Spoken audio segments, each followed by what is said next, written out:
Given a 7 days notice, and that informs the agency why the petitioner has come to court. He wouldn't have come to court if that 7-day period would not have been given to him. And what does the law says, Your Lordship? That upon expiry of the 7 days, the mover of the motion has 3 days to move that motion. So that the fourth respondent has Tuesday, Wednesday, and Thursday. So that the petitioner should then not come to court and say that if orders are not granted today, that the client is going to need to be prejudiced. Still have 3 days. Be that as it may, Your Lordship, I wish to address you, or we shall be addressing in our preliminary objection, the issue of the principle of institutional committee between the three arms of government. And this court, Your Lordship, and even the Supreme Court itself, has made a determination on this issue, and it has cautioned the courts against interfering with the processes in the other arms of government for as long as they are following the correct process involved. Your Lordship, on the issue of determination as to whether the correct process of the law has been followed is an issue that has to be determined during the full hearing of the petition. It can't be determined at a preliminary stage. So that, Your Lordship, I would urge that the issue of jurisdiction be determined first.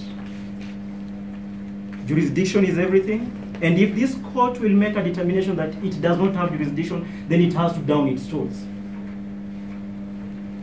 So that, Your Lordship, I'll be urging this honorable court to first make a determination on the issue of jurisdiction, even before we can canvass the issues that have been raised within the petitioner's or the applicant's application dated the 27th of February 2020.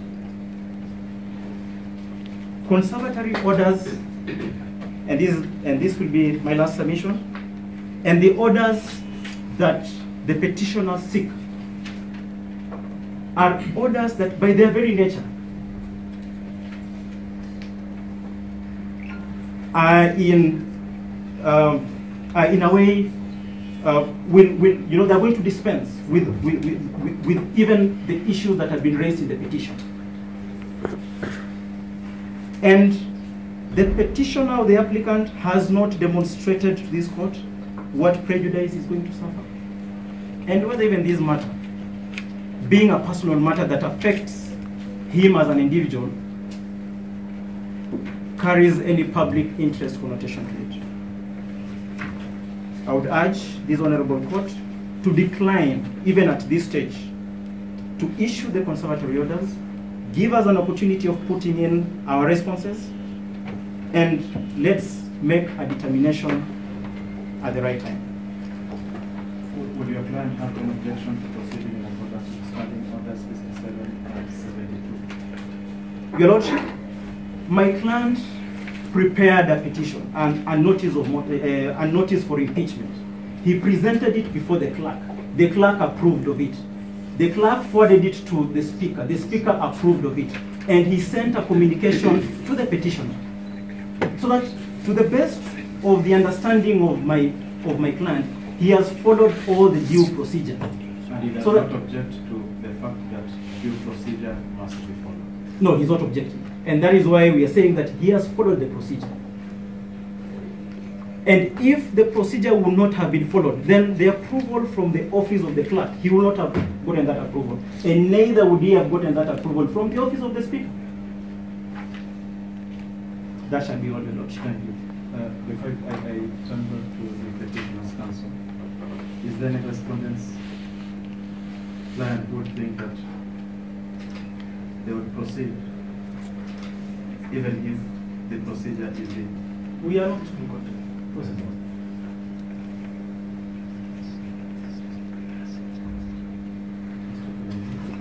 Thank you very much, my lord. I am shocked and dismayed. None of these respondents, save for the first respondent who is in support of the motion, has addressed you on the integral aspect of why we are here before you this morning. Did the fourth respondent supply to the ordinary citizens of this country, of this very lofty county, the city of Nairobi, the annexures alluded to in the purported motion? None of them addressed you. More importantly, the fourth respondent's advocate himself failed, even by way of an oblique reference, to tell you, I have them. That is why we're here. Why, my lord?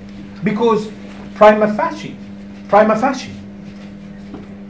the proof of the service of those annexures is itself compliance with Standing Order 72 of the third respondent. There is no such thing. You are not shown that.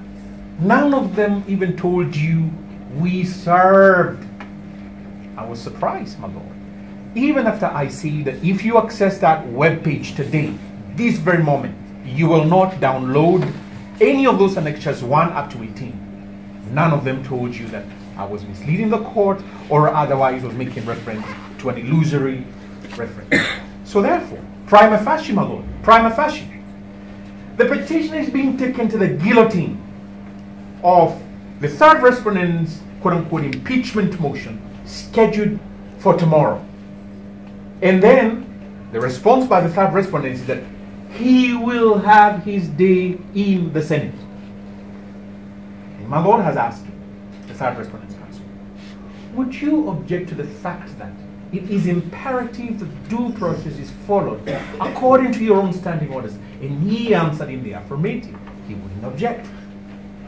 But, and however, if Standing Order 72 has not been complied with, how can this process be lawful or fair or just to the petitioner? It can't. It can't. Amazingly, your lordship, also, these respondents say, don't issue conservatory orders. And in the meanwhile, none of them has addressed you on the notice we have alluded and next at page 181. The notice of the paper coming up tomorrow. It's scheduled for tomorrow, the 3rd of March, 10 a.m. My lord, the motion, the subject is indicated there, impeachment of the governor. Counsel, learned counsel, my learned friend, for the second respondent, the speaker, has not told you they will withdraw this notice. So as they say that you don't issue conservatory orders, with my client facing that guillotine, they want to proceed as they have indicated. And you've been told that this particular motion allegedly has satisfied and met the threshold set in Standing Order 67 and 72 of the third respondent. My lord, you don't see a verified affidavit by the fourth respondent? You do not see any verification of the signatures of the 1/3 of the county assembly members? You do not see those annexures that I've alluded to? You do not see the speaker saying that I am here now forwarding this motion? What you heard is that an acting speaker, who the first respondent told you is an imposter in the name of Monica Mudami, is the one doing this. A parallel system has been set up, as alluded to in paragraph 14 of Jacob Ngwele's affidavit, that indeed, with respect, my lord, I have to say this, and I find it very, very heavy to say, but I have to say, this is a kangaroo process. And I'm shocked that the second respondent can dare say that you have no jurisdiction when she herself, after facing an, should I say, a sham impeachment process by the third respondent, she filed a petition before this court. She succeeded in that petition, and the court overruled on the same objections. But now she's here because she's seated in the seat of the Speaker of the Nairobi City County Assembly, has forgotten where she came from through that legal process. And she's the one voicing and saying, you have no jurisdiction. What have we come to in this country? My Lord, as I close, you have been told that don't issue these conservatory orders. Ostensibly, the petitioner will suffer, quote unquote, no prejudice. No prejudice, Your Lordship. No prejudice when you're removed from office through a sham, illegal process that has not complied with the standing orders of the third respondent, when you have not been given the exhibits that are alluded to that will form the basis of your purported impeachment. That itself, Your Lordship, is a loss. No man should be condemned unheard. The hearing that he is, quote unquote, being afforded is a sham hearing. Show him the evidence. But now what we have, Your Lordship, is that the fourth respondent is hiding behind his back or under the table the evidence in Exhibit 1 up to 18, and then he says he's going to slam it tomorrow morning on the table. That is not how we operate. We have the principle of fairness enshrined in Article 10, Sub-Article 2 of our Constitution. Fairness. So a conservatory order, in terms of prayer number 2, prayer number 4, prayer number 6, prayer number 8 is germane. And more fundamentally, they can always push this process to a future date if they comply. And Your Lordship has been very right. Would you object to compliance and then you follow that procedure? You do not object. So therefore, there is no prejudice. They will suffer if you grant these conservatory orders. On the contrary, it is a petitioner who will suffer the gravest prejudice. My Lord, we are not a country that is ruled by sham procedures, by sham processes, and then we want to endorse that. We have come here, my Lord, and these are my concluding remarks, because Article 27(1) of the Constitution says every person has a right to seek the protection of the law. Section 12 of this Honorable Court Act gives you that jurisdiction. Article 73 of our Constitution recognizes the petitioner as an employee of the Nairobi City County electorate. He is a servant, and a servant is remunerated by those who employ him or her. And so we cannot stand to hear that this court, A, has no jurisdiction, B, should not grant the conservatory orders, while at the same time they want to have an endorsement of the sham process without any evidence given to the petitioner to respond to the allegations with precision. For those reasons, my Lord, I believe that if you were to allow this sham process to proceed tomorrow, because they haven't said they will shift that date, and they say that they want until COB tomorrow to file responses, it will prejudice the petitioner. The petitioner will have had an academic exercise to engage in, which, my Lord, will have defeated Article 159(1) of our Constitution. That the policy, the judicial policy espoused there is that justice must be done. Justice must be done.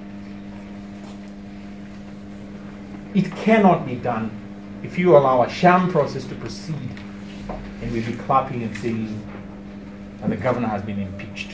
Through what? Through a sham process.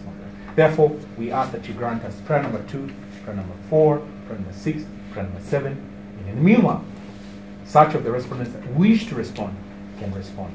Otherwise, we will go into an illegality. Thank you.